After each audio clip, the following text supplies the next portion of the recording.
which makes me think of a story. Everything makes me think of a story.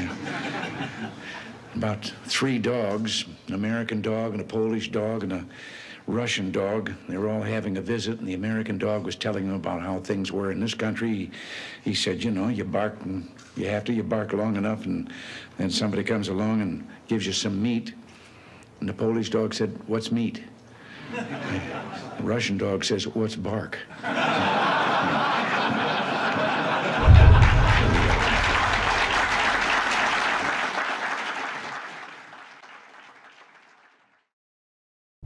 Lady who asked Mikhail Gorbachev who invented communism, a politician or a scientist. Oh, he said, I guess politician. She said, that explains it. A scientist would have tried it on mice first. What are the 4 things wrong with Soviet agriculture?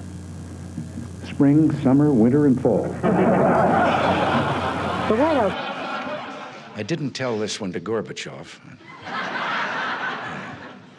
You know, there's a 10-year delay in the Soviet Union of delivery of an automobile.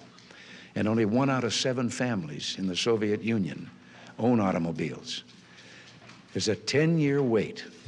And you go through quite a process when you're ready to buy, and then you put up the money in advance. And this happened to a fella, and this is their story that they tell, this joke. That this man, he laid down his money, and then the fella that was in charge said to him, okay, come back in 10 years and get your car. And he said, morning or afternoon?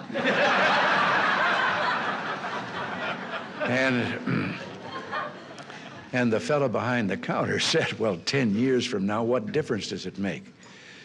And he said, well, the plumber's coming in the morning.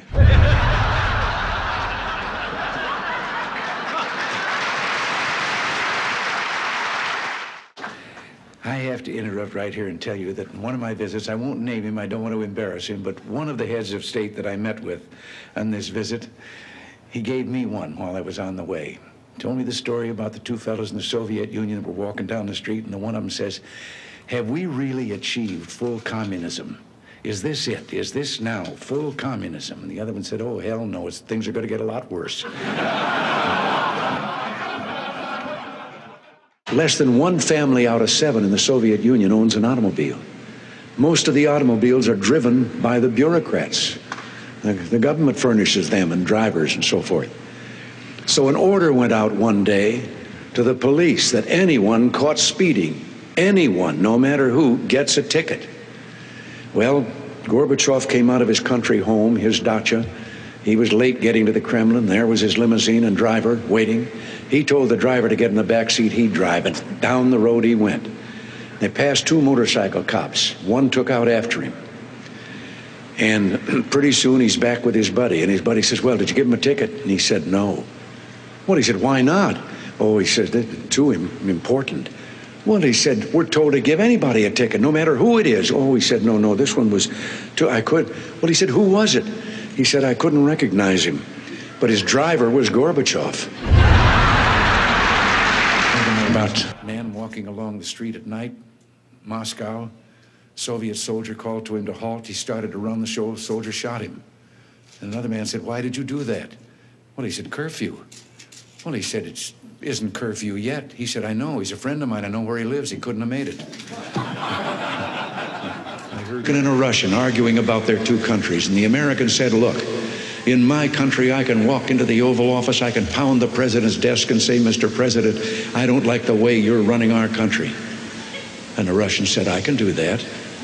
The American said, you can? He says, yes. I can go into the Kremlin to the General Secretary's office, pound his desk and say, Mr. General Secretary, I don't like the way President Reagan's running his country.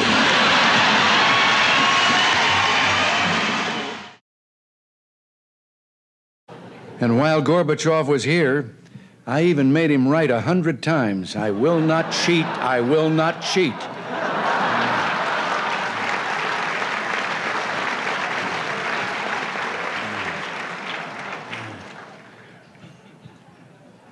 Oops.